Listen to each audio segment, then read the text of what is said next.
आज बात करेंगे उन दो छोटे छोटे से मुल्कों के विषय में जो अभी जंग कर रहे हैं। हाँ, आप सही समझ रहे हैं, मैं बात कर रहा हूँ आर्मेनिया और अजरबैजान की।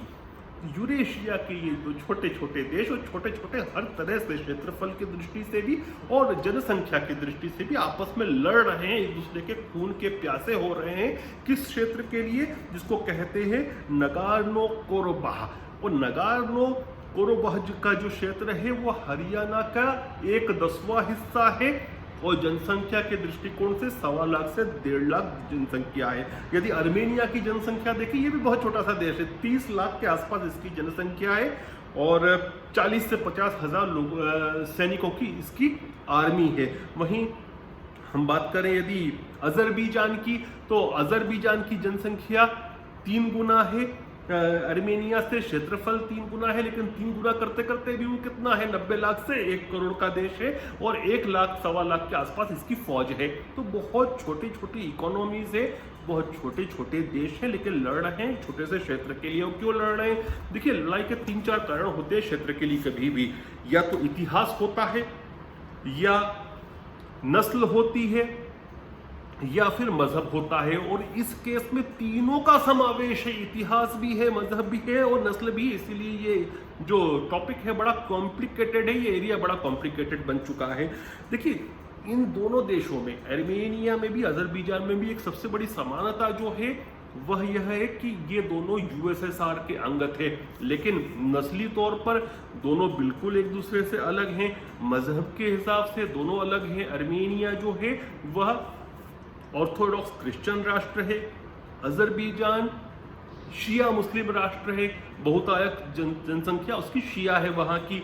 तो इन दोनों में बहुत सारे चेंज, बहुत सारी इनमें अलग अलग चीज़ें हैं। इसमें समानताएं कम हैं, इनमें असमानताएं ज़्यादा हैं।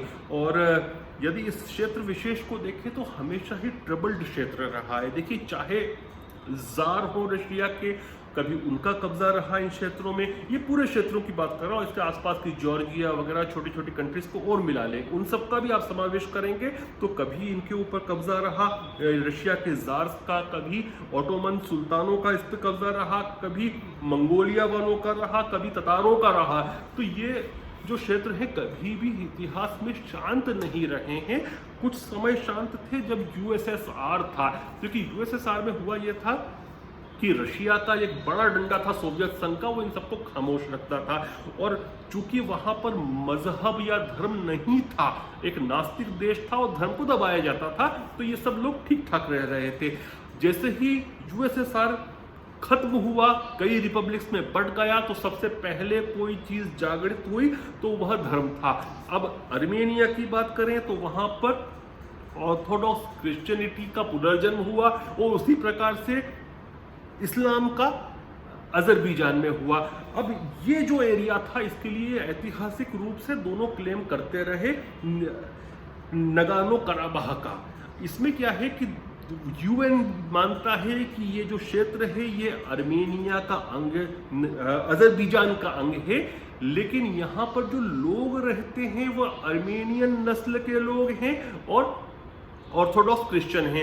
यूएन मानता है कि क्षेत्र है नक्शे के हिसाब से अजरबैजान का, लेकिन जो जनसंख्या है वहां की वो ऑर्थोडॉक्स क्रिश्चियन है और आर्मेनियन पॉपुलेशन है। अब इसके लिए इनमें जब यूएसएसआर का विखंडन हुआ था तब एक छोटी जंग भी हुई थी, और मैं कहता हूँ एक फनी जंग हुई थी। फनी जंग इसलिए हुई थी क्योंकि बहुत सारे जो लड़ने वाले थे वो तो मर्सिनरीज थे, जो पुरानी सोवियत आर्मी में आपको पता है कि भारी मैसिव अनएम्प्लॉयमेंट हुआ था यूएसएसआर में, रशिया में जब यूएसएसआर टूटा था, यहाँ तक आर्मी में भी अनएम्प्लॉयमेंट था। तो बहुत सारे तो जो लड़ाके थे वह पैसे लेकर लड़ रहे थे और इस तरह से लड़ रहे थे ये नहीं पता चलता था कौन किससे लड़ रहा है, क्योंकि सुबह किसी के साथ लड़ रहे और शाम को दूसरी पार्टी का साथ देकर लड़ रहे, क्योंकि वो तो मर्सनरी थे ना, वे तो पैसे के लिए लड़ते थे।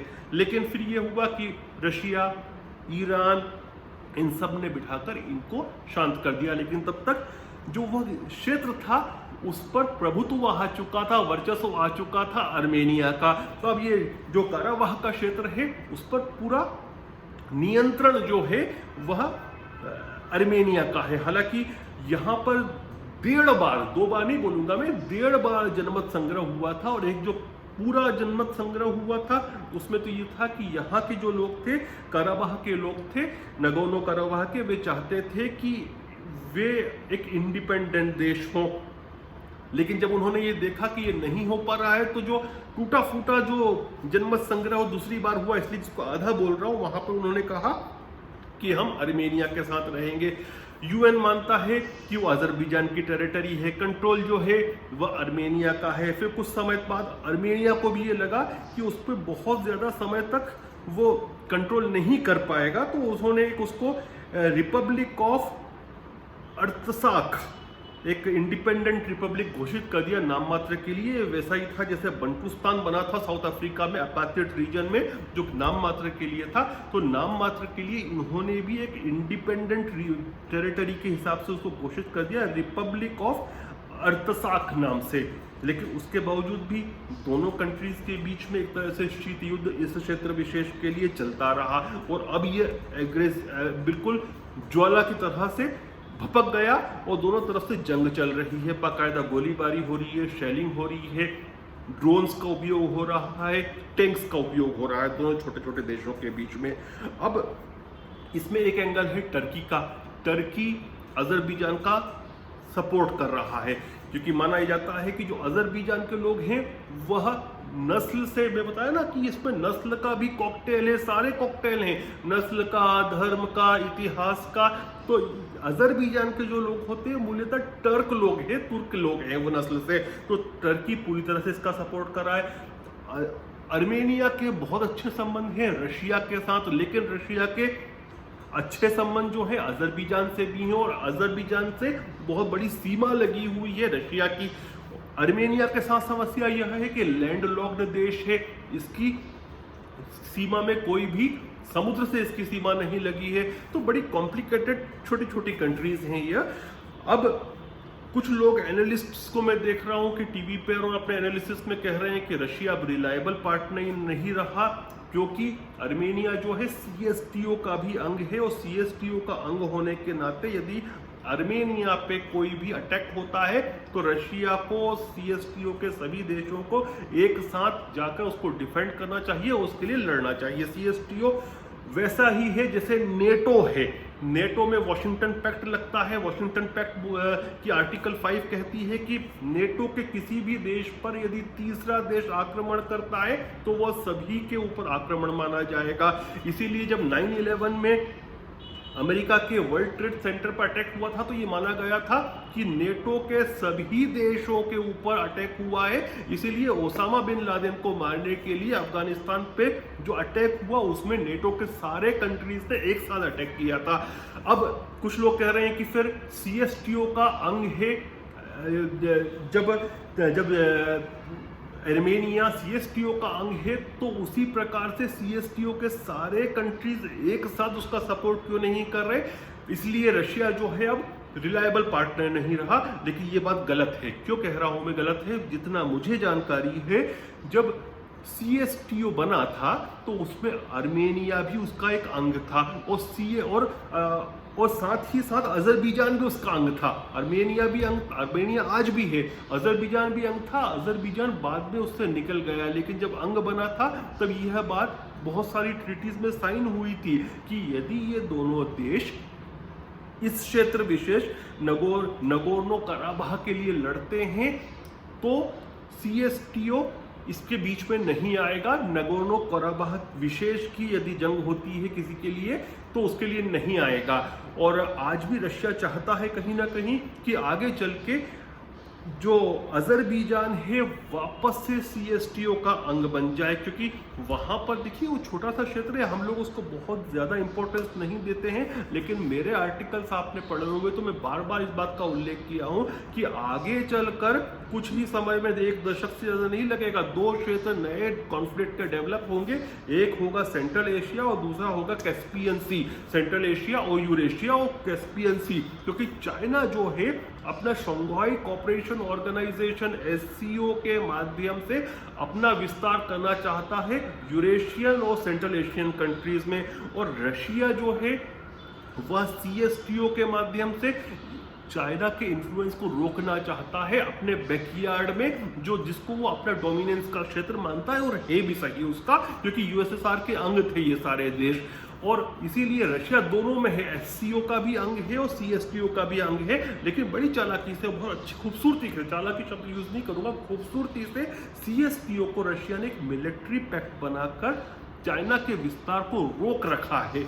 और कहीं ना कहीं अमेरिका के विस्तार को भी उसने रोका है, अपने जिसको कहते हैं बैकयार्ड, अपने जो क्षेत्र है उसका, उसके नेतृत्व का क्षेत्र मानता है जिसको, वहां पर अमेरिका के विस्तार को भी रोका है, और चीन को तो बहुत अच्छी तरह से रोक रखा है विस्तार होने से।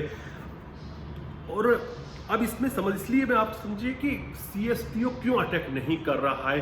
दूसरा एक और भी कारण है कि टर्की का इन्वॉल्वमेंट। अभी बीच में अर्मेनिया ने ये क्लेम किया था कि उसके एक सुकोई विमान को टर्की के F-16 ने मार गिराया।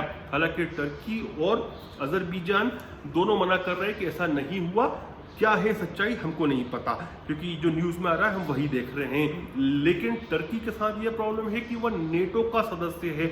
अब यदि सीएसटीओ टर्की पर अटैक करता है तो फिर वॉशिंगटन ट्रीटी की जो आर्टिकल 5 है वह एक्टिवेट होने का डर रहता है कि नेटो के किसी एक देश पर आक्रमण करना मतलब सभी पर आक्रमण करना, मतलब अमेरिका पर आक्रमण करना, तो अमेरिका भी उस जंग में कूद जाएगा, तो रशिया वर्सेस यूएसए बनने की संभावना रहती है।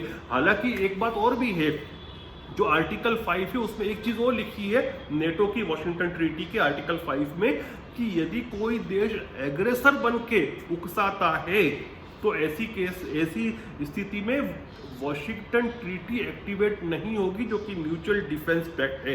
तो हो सकता है कि नेटो के कुछ देश यह कहें उसमें कि चूंकि यहाँ पर टर्की जो है वह उकसा रहा है, एग्रेसर है, इसलिए एक्टिवेट नहीं करे, लेकिन रिस्क तो रहती है। और रशिया कभी नहीं चाहेगा, ना अमेरिका चाहेगा कि रशिया और अमेरिका आमने सामने हो, जंग की स्थिति बने, क्योंकि फिर वो बड़ा व्यापक एरिया पे फैल जाएगी, वो थर्ड वर्ल्ड वॉर जैसी स्थिति बन सकती, कोई नहीं चाहेगा। अब अब क्या होगा फाइनली ये भी समझिए आप। जो मुझे लगता है, मेरा एनालिसिस कहता है कि 8-10 दिन में यहाँ शांति आ जाएगी। हालांकि सॉल्यूशन कुछ नहीं होगा, लेकिन शांति आ जाएगी। क्यों? क्योंकि वेस्टर्न कंट्रीज जो हैं वे भी शांति चाहेंगी और रशिया भी चाहेगा। रशिया इसलिए चाहेगा, वो नहीं चाहेगा कि कहीं भी अमेरिका बीच में आए और मध्यस्थता का काम करे। हालांकि अमेरिका का कुछ ज़्यादा मुझे रोल दिख भी नहीं रहा है, और मैं बार बार कह रहा हूँ कि अमेरिका को फ्रंट सीट जो पहले लेता था दुनिया के विषयों में, अंतर्राष्ट्रीय विषयों में, आजकल बैक सीट लेता है। एनीवे, तो मुझे नहीं लगता कि ये बढ़ेगी कॉन्फ्लिक्ट। क्यों? क्योंकि यदि हम western countries, specially European countries को देखें तो अजरबैजान से 3 पाइपलाइंस गुजरती हैं गैस की। एक है साउथ कॉकेशियस पाइपलाइन, दूसरी है ट्रांस एनाटोलियन पाइपलाइन, और तीसरी है ट्रांस एडरिक पाइपलाइन। और इन तीनों पाइपलाइंस में वेस्टर्न यूरोपियन कंट्रीज के 45 अरब डॉलर का निवेश है। तो ये जो देश है ये बिजनेस को सबसे पहला मानते हैं, प्राथमिकता देते हैं। ये कभी नहीं चाहेंगे कि इतना बड़ा जो इनका निवेश है वह खराब हो। तो मुझे लगता है कि ये बैठ के सुलह होगी, और सुलह होगी ये रशिया बैठाएगा सभी पार्टीज को, और अपनी शर्तों के ऊपर, जिसको कहते हैं दबा के करवाना अच्छा है, वो होना भी चाहिए, वह क्रेमलिन साइन करवाएगा। क्रेमलिन में बिठाकर इनके बीच में शांति स्थापित की जाएगी।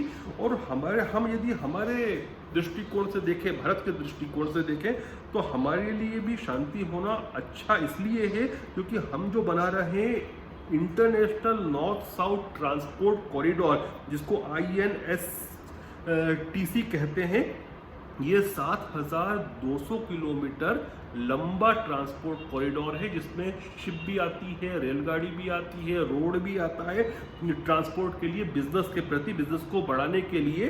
यह शुरू होता है मुंबई से जाता है ईरान से जाता है, जो बीच का पूरा एरिया आता है ये अजरबैजान जाता है, जहां अभी लड़ाई चल रही है। उसके बाद ये एंटर होता है रशिया, और रशिया से ये पूरा खुल जाता है यूरोप, भारत के लिए। और फिर यूरोप के बाद ये क्या करता है कि ये वापस से स्विस कैनाल से होते हुए हॉर्न ऑफ अफ्रीका से वापस मुंबई आता है। मैं इसका नक्शा दिखाऊंगा आपको अभी।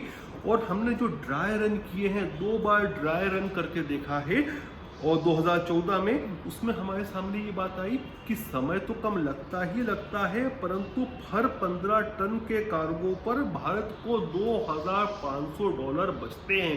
तो आप सोच सकते हैं, तो यूरोप का, सेंट्रल एशिया का इतना बड़ा मार्केट भारत के लिए खुल जाता है और पैसा भी अच्छा बचता है, मतलब कमाई होती है। और ये देखिए आप, ये है नॉर्थ साउथ ट्रांसपोर्ट कॉरिडोर, ये है हमारा प्यारा भारत, ये हमारा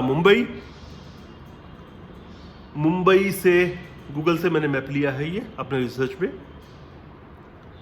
मुंबई से ईरान के लिए रास्ता गया, वहाँ से गया अजरबैजान, ये पूरा रास्ता अजरबैजान बीच में आया, यहाँ से रशिया एंटर हुआ। अब रशिया से पूरा यूरोप जाता है, यूरोप से फिर वापस घूमकर ये स्विस कैनाल होते हुए हॉर्न ऑफ अफ्रीका, ये जिबूटी के बंदरगाह इधर आ जाएगी, वापस से मुंबई आता है। तो ये हमारे लिए तो अच्छा है कि शांति रहे, ताकि हमारा ट्रेड का काम चलता रहे। और ये मेरा एनालिसिस है कि 8-10 दिन में शांति आ जाएगी, रशिया और वेस्टर्न कंट्रीज मिलकर शांति करवा देंगे, क्योंकि रशिया कभी नहीं चाहेगा कि अमेरिका बीच में आए शांति के नाम पर, और वेस्टर्न कंट्रीज नहीं चाहेंगे $45 अरब का उनका नुकसान हो। जय हिंद, जय भारत।